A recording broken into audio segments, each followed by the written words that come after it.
What is up everyone, and welcome back to some more Formula 1 2020 Championship mode. In the last one we had a great race, given that we started in 20th. Finished 6th in the end, could have probably got 4th if it hadn't been for some late contact, but that's how racing goes sometimes.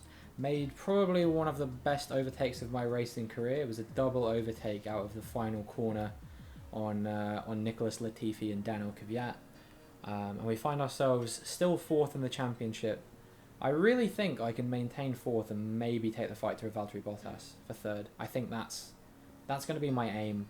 And today we're in France, so yeah, I usually go pretty well around this track, but anything can happen. You know, a little bit of early contact, a corner cut during qualifying, and we could find ourselves in quite hot water. So let's get to it.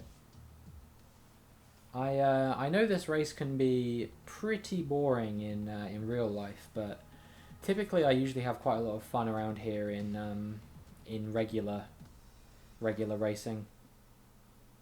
In what am I trying to say? In the game, in the video game, not real life. I don't race in real life, unfortunately. I wish I did. I haven't been go-karting since I was like 9, just because of the location in which I grew up. And then I've always wanted to go-karting since I moved to the city for university, but obviously we're in the middle of a pandemic at the moment, so that makes it a little bit difficult. But I'm sure someday I will get the opportunity to experience what it's like to go-kart. So it's raining by the looks of things. That will spice things up, but will it be raining in the race? Because this will determine the qualifying setup. It looks like it might rain at the very end, but then again, the race can only be 30 minutes maximum, so that's probably not true. Maybe at the very end. I'm going to run a dry setup in qualifying, I think, and maybe compromise my qualifying for the sake of the race slightly.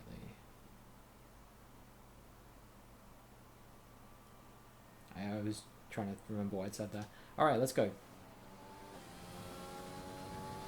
Here we are, qualifying in France. Going to see if I can get a good result. And already the car feels a little bit unstable just through the first corner. I guess it's because I'm running less downforce than you ideally would in the wet, so I don't have anywhere near as much aerodynamic grip as one would like when the track is in quite slippery conditions. But you know, I seem to be running well so far. So maybe my dry setup works better than most of these cars' wet setups. I don't know. Do AI cars run like different setups? Does it even matter? I don't know how the AI like works in terms of. I guess it would have to be that they would have to run car setups, right? Because if they're capable of making like random errors based on the quality of their driving, then there's got to be some level of sorry, I almost died then. I completely lost it around that corner, and I basically rally car drifted it around that turn. But yeah, I guess there's got to be some level of like, if they're running down like a certain level of downforce, then errors are more common or something like that. I don't really know. But I need to get a wriggle on, otherwise I'm going to lose this pole position. Okay, final corner. Let's see who has the better run. I think it's going to be Hamilton, actually, because I made quite a big mistake there. So I think I may actually lose this pole position by the skin of my teeth. Yep, it's going to be P2. Damn, final corner got me in the end. Still a very good result, and we know what I'm like at the start of Formula 1 races. I should be able to outdrag Hamilton off of the line. With qualifying finished, it's time to remind ourselves of our top 3. Hamilton, Perez, and Max Verstappen. Goodbye for now then, but we're really just getting started. Make sure to join us again for Lights Out tomorrow. 0.035 seconds. That bodes well, because typically in this game I've found that AI qualifying pace is just a tiny bit superior to race pace. They typically run slightly better than the driver in qualifying and slightly worse in the race, depending on the difficulty level you're on, of course. But that's what I've found, is that usually you're able to gain a little bit of a pace advantage in the race. So we'll see. I think I genuinely have a shot at this race.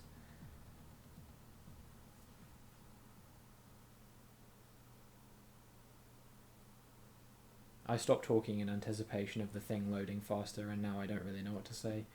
But yeah, all I need is that good start, and then I just need to have good lap pace, and I should be able to hold on, hopefully. Anyway, now I'm going to hand it over to Crofty in video game form. On the grid are wrapping up as we brace ourselves for the start of today's big race.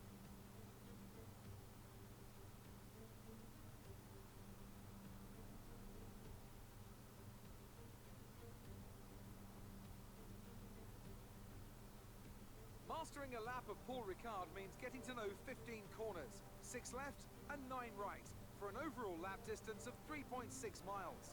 The two halves of the long Mistral Straight are separated by a heavy braking zone into a potential overtaking hotspot at the chicane north. And watch out for the drivers running onto the distinctive coloured stripes, which are low in grip and highly abrasive. Anthony Davidson joins me again for the race today. Now I want to ask you about Lewis Hamilton. That was a great win at the last race. Can they keep that momentum going this weekend? There are never any guarantees in this business, but certainly the performance last time out would have boosted their confidence coming into this one. It's time to take a look at our starting grid for today's race. Lewis Hamilton lines up on pole position, edging out Sergio Perez, who lines up P2. Moving on to the rest of the grid, we have Verstappen, Bottas, Alexander Albon and Ricciardo, Leclerc, Vettel, Stroll and Carlos Sainz, Ocon, Norris, Pierre Gasly and Kvyat, Grosjean, Raikkonen, Kevin Magnussen and Nicholas Latifi. Russell and Antonio Giovinazzi starts from the back of the grid. And with preparations almost complete, let's head down to the track.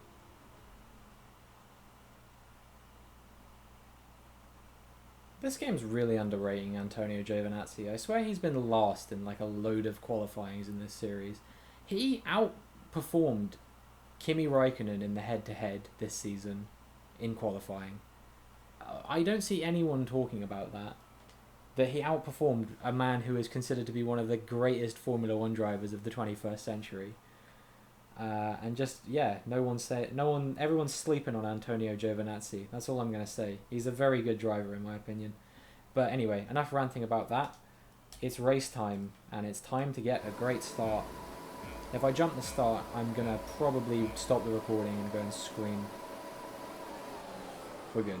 Although Hamilton gets a good start, but I'm always superior through the later phases of the start, so he's going to squeeze me out, but I'm not deterred, although I am going way too deep into the corner. So yeah, I end up staying P2 there. Looks like Bottas got Verstappen off the line, and I need to start taking these corners better, otherwise I'm going to leave myself very susceptible to a man driving somewhat superior machinery to my own. As Hamilton has now made up nearly a second on me already, I need to start closing this gap if I want this win. I don't usually settle for P2. We know this.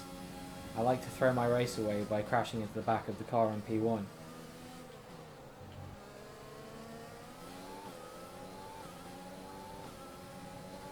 But you know, I drove a dry setup in qualifying on purpose. Did these guys do the same? Because right now it seems that my cornering is actually slightly faster now. I'm actually cornering normally rather than whatever you would describe what I was doing beforehand. Like you can see here, I'm quite clearly gaining on Lewis Hamilton by a margin.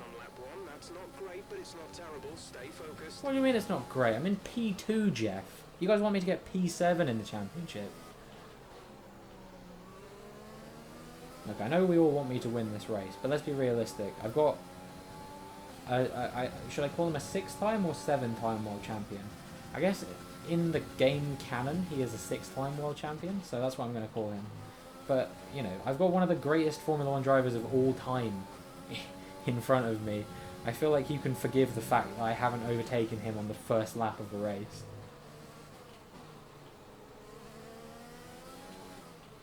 But you know, with some good cornering, I could overtake him on the second lap of the race potentially. But I won't have DRS, and he has got a vastly superior run to me out of this corner here. So it looks like I might have to just bide my time and wait for the DRS to be enabled on the next lap.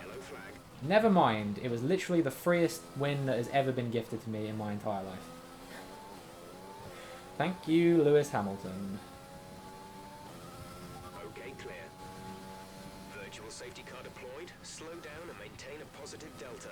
Virtual safety car is deployed. Alright, we'll take it nice and slow. No, we won't. Drop your speed. Our delta is too low and we risk a penalty. Slow your pace immediately.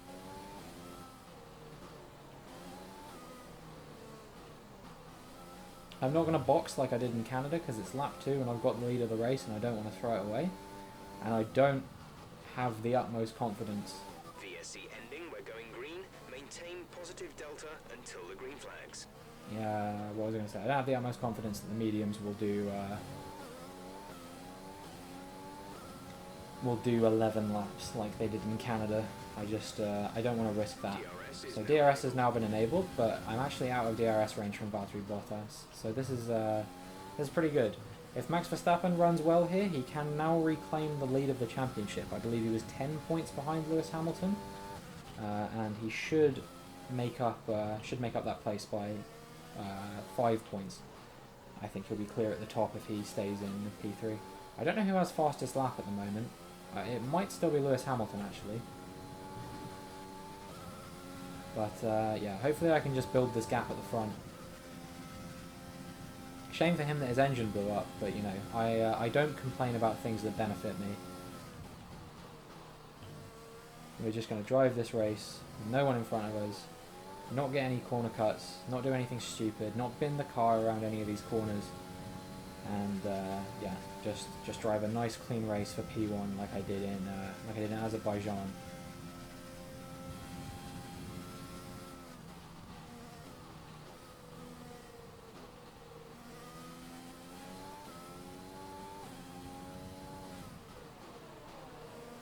So I've now gone back to batch recording these. There was a period of time where I was actually recording every day. I mean, I guess I'm still technically doing that, but I'm recording this on the 15th of December, and basically soon there will be a period that I am coming into where I won't be able to record for about a week and a half. So medium's gap to teammate behind is 6.3 seconds. I'm endeavouring to do as much content as I can before that period, just to cover myself off for that particular period. So yeah, I'm doing a little bit of batch recording. But the good news is the Formula 1 season is over, so I don't feel the pressure to make reference to the Formula 1 season in the videos.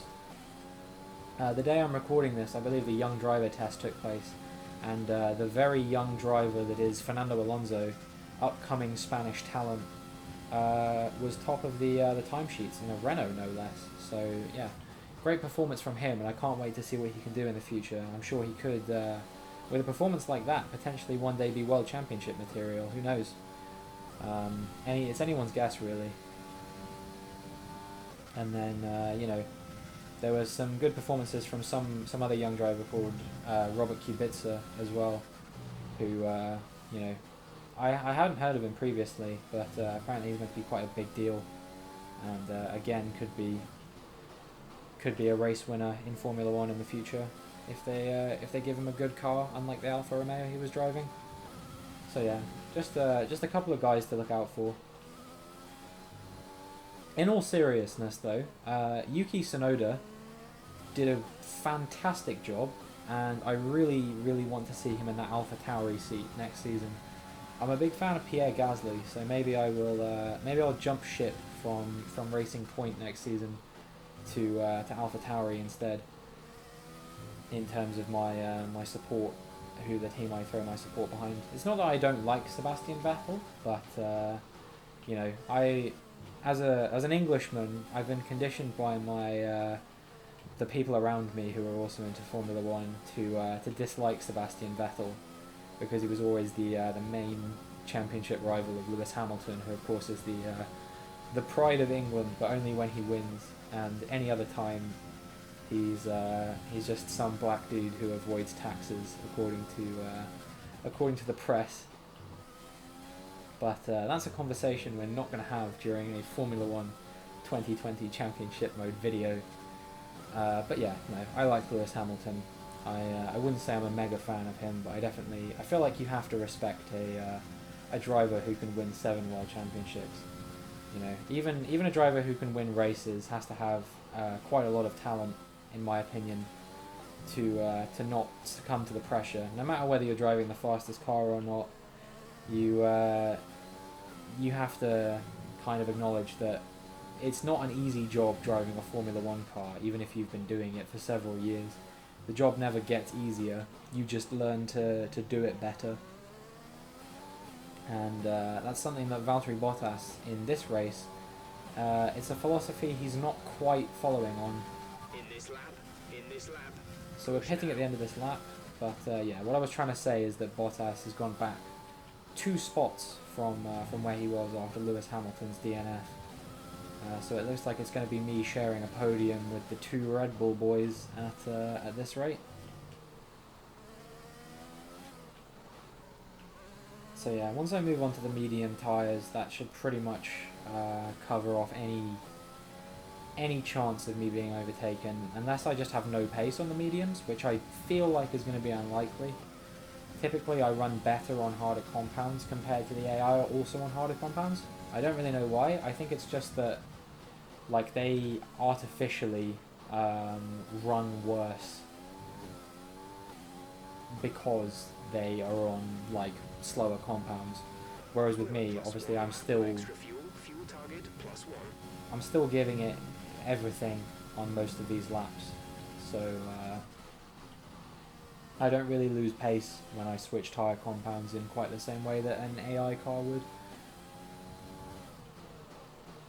So I've been toying with the idea a little bit, and I think I'm probably not going to do it this year, but when F1 2021 drops, which will likely be in July-ish, it's usually somewhere between June and August of a particular year. I think I will probably do a career mode playthrough, but I was wondering, of course, which career mode you'd like to see, whether you'd want to see driver career or my team career. I could even potentially do both on an alternating, like, I don't know what you'd call it, like a bit of a rotation. But you know, that would mean that you'd probably get less of each series, if that makes sense, because I would still upload the same level of content.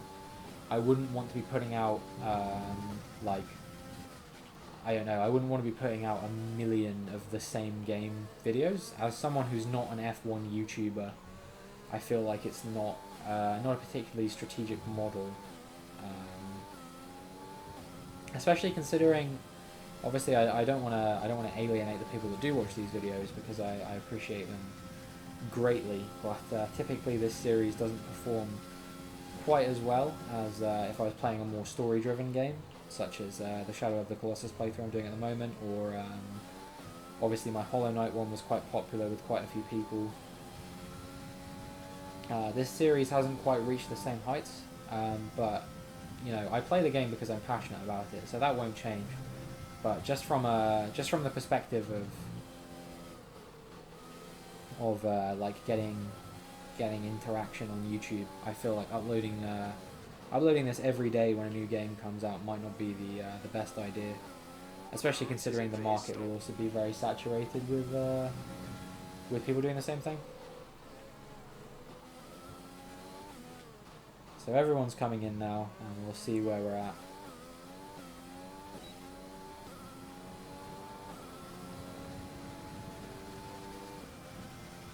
Yeah, we're comfortably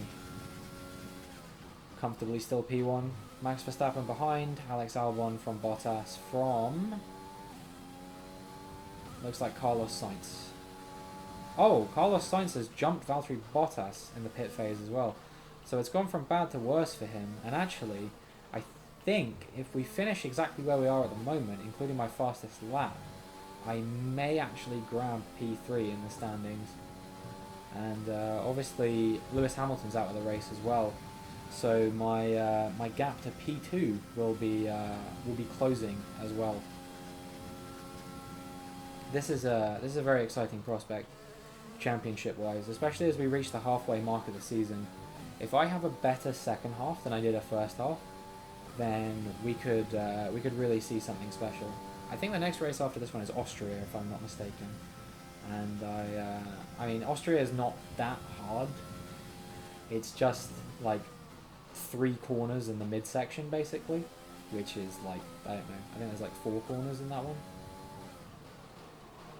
I think the circuit has 9 corners in total, so my maths isn't totally sound there, but the general gist of it is that Austria is not a particularly difficult circuit to drive around. As long as you nail the middle sector, you're pretty much going to be in paradise. So Verstappen's 4 seconds down the road with 5 laps left to go now. Unless he pulls off a stunning drive or I make a big mistake, we're probably going to finish in this order on the podium.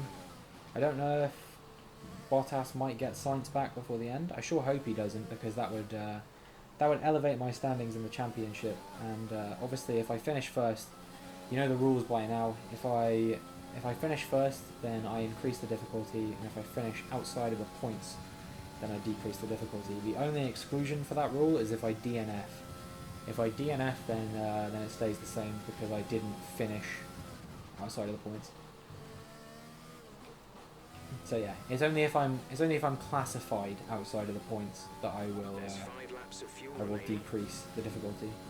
And just for some form of eerie clarification, which I don't foresee ever happening, but just in case every single car around the field retires and I am the last to retire, therefore theoretically making me first, I still I will still increase the difficulty in that scenario. But I can't really see a world in which that happens unless there is a massive pile-up that somehow affects every other driver except me, and then I go on to DNF later in the race. But I've never seen that. I've seen the occasional like multi-car crash in my career mode. I had one in Vietnam season 2 of my team career mode, where I was out in front, and I can't remember exactly who it was. I think it was Verstappen, Vettel, Ricciardo, and someone else all got involved in a crash, and there were 4 DNFs off the back of that, and I think only like 16 cars out of the 22 ended up finishing the race. And Jack Aitken, my partner, still didn't score points. I don't know what I've got to do to get that guy to score points. He's never had a podium, even though we're by far the second best car on the grid. It is a tad irritating. But you know, just got to keep putting my faith in him. There's a reason I re-signed him for season 2 rather than ditching him, even though he only scored points twice in the first season. And that's because I don't believe that in my car, realistically, anyone would have been capable of scoring points apart from me on what is probably slightly too low a difficulty. But who knows? I want to put my faith in Jack Aitken until he gives me reason not to. Which is, you know, when I'm in the best car by a substantial margin, if he's not finishing on the podium consistently, at that point you've got to question he's probably not a very good driver. So we've got 3 laps to go here, and I'm maintaining the gap to Verstappen at this point. I'm not really pulling away from him that much anymore. It looks like Sainz is staying ahead of Bottas for the time being, but I don't want to I don't want to jinx him.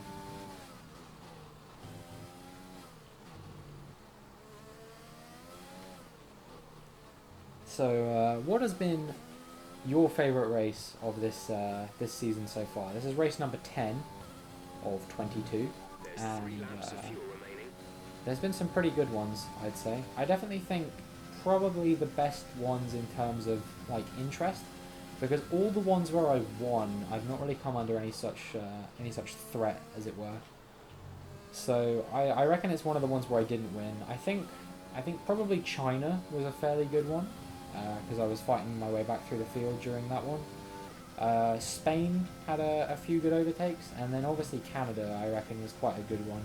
That was definitely one of the most fun to drive, because I was just making consistently good overtakes until the contact with Bottas towards the end of the race. But for 16 laps of that race, I was driving really well. Unfortunately, I think I jinxed this race a little bit by saying that usually my races around France are not boring, I believe were my words going into this race. And that seems to have not come true. It has actually been a particularly uninteresting race with Hamilton DNFing on lap 2, and me just going for a Sunday drive since that point. Maybe I'll make it interesting and I'll cut a corner and get a 5-second penalty. Didn't Verstappen make that joke in 2017? I feel like I remember him making a joke similar to that.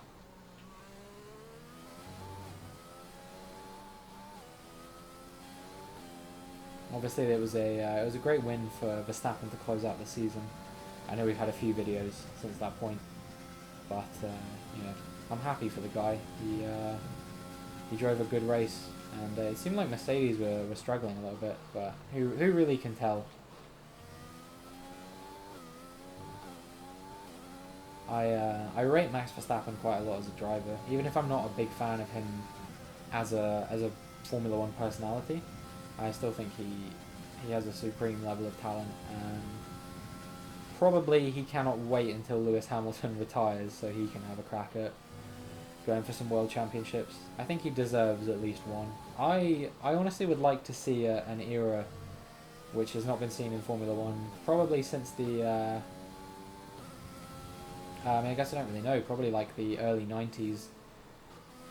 But even then, it was, I suppose, mostly dominated by Prost and Senna back then. But I would like to see an era in which we're not getting the same driver winning over and over again, and in which we're getting a few, like 2 or 3 drivers trading championships back and forth. Because everyone says, X driver is world championship material. When you think about it, very few of them actually do end up winning the world championship. Like Felipe Massa, for example.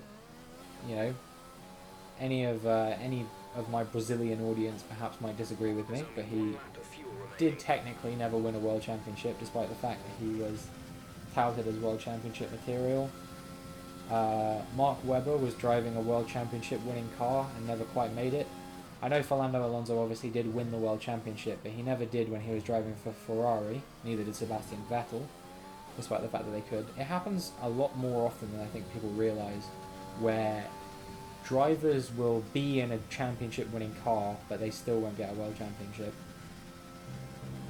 I think we'll see it with Max Verstappen potentially. We could potentially see it with Charles Leclerc as well, where he's absolutely 100% championship material and never quite gets it. Valtteri Bottas, unless he has a great season next year, I think it's unlikely that he will win a world championship.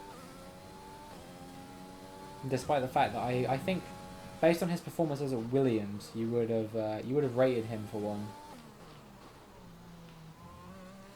And maybe, who knows what might happen with George Russell in the future as well. And just like that, the race is over. P1, easy peasy. Great job, you've done everything we wanted today. I should bloody well think so. What more could you want? Carlos Sainz driver of the day? I think that's fair enough, He did a good job. I think Valtteri Bottas got him towards the end. Superb French Grand Prix comes to an end, and it's a thoroughly deserved victory. Anthony, tell me, what was it that helped them achieve this success? I'd say it was down once again to good, consistent driving, nailing the corners, working to the track conditions, and perfecting the team's strategies. They got all of these things right today, and the results speak for themselves. Racing Point's performance today has shown that they can be competitive with the veterans of the sport. They're making their way out to the podium now as we speak, and the reaction from the crowd must be incredibly uplifting for them. Yes, it is. Let's go, crowd. Not that you would get a crowd at a time like this during a pandemic, but, you know, unfortunately we did not get F1 2020 Pandemic Edition. Despite the fact that a lot of people were asking for the new tracks. Yeah, they didn't come. Let's see how the driver standings have changed. Max Verstappen's excellent result today sees him take over as leader of the Drivers' Championship. So, Anthony Davidson, who would you rank as your driver of the day? Carlos Sainz certainly wasn't someone to scoff about. His ability to follow race strategies throughout with pinpoint precision has to be commended. Let's move on to the constructors. No change in the top spot, but with today's points, their hold on the lead is getting weaker. After an event like that, who knows what the sport has in store for us next time? Be sure to join us again as we continue to bring you the latest excitement in Formula One. So, just 5 points between me and Valtteri Bottas now. And, yeah, just 12 points between the Mercedes and Red Bull fight at the top. If Alex Albon was doing a little bit stronger, then I think Red Bull could have a legitimate shot at that. Although he did come third today, so I think he's doing everything they could want from him. Yeah, quite a big gap still between myself and Lewis Hamilton and Max Verstappen. I believe it's, yeah, well, it's obviously 59 points between me and Verstappen, which makes it 50 points between me and Hamilton. So that's 2 more wins with DNFs from Hamilton. It's going to be a hard climb back if I do want in on this championship, but I really don't think it's going to be impossible. I really think I do have a legitimate shot. Anyway, I hope you enjoyed. If you did, make sure you like and subscribe, and hopefully I will see you in the next one.